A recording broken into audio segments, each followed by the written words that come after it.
किसी भाई को मेरी इस पोस्ट से तकलीफ़ हो तो इसके लिए आप सबसे पहले ही माफ़ी मांगता हूँ।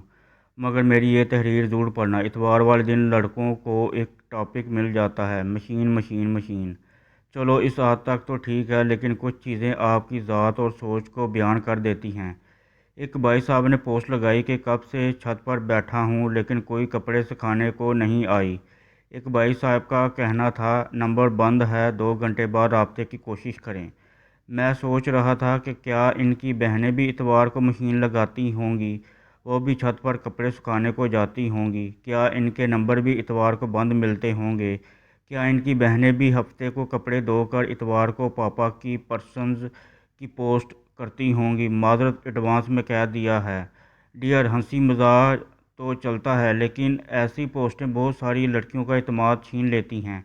या मेरे जैसे भाइयों का भी ऐसी पोस्ट पढ़ने के बाद कोई भी गैरतमंद भाई हंसी खुशी अपनी बहन को छत पर जाने देगा? या कोई बहुत ही मासूम या शरीफ घराने की लड़की ये जानते हुए भी छत पर जाएगी कि कुछ दरिंदे गंदी नज़रें लिए बैठे हैं? बहन पर इतबार है, लेकिन ऐसे इंसानों का नहीं जिनकी सोच की जगह बस सड़क बड़ी होती है।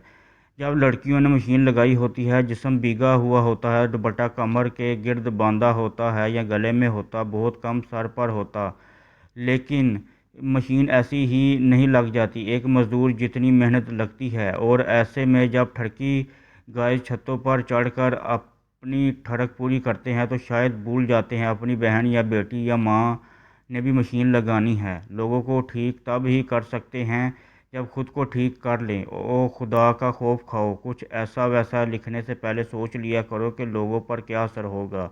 हाँ, लड़कियां इतवार को मशीन लगाती हैं क्योंकि हमारे जैसे भाइयों ने पूरा हफ्ता वो कपड़े पहने होते हैं, सुबह पहने शाम को आकर उतार दिए, कभी दूसरा दिन नहीं पहनते। अब मुझे गालियां निकालो या कुछ भी कहो, ये बात तो कन्फर्म है, कोई भी बेहुदा पोस्ट करने से पहले मेरी कही हुई बात तो याद आएगी। खुदा कुछ सोच समझ कर लिखा करो, आपके अल्फाज आपकी पहचान करवाते हैं।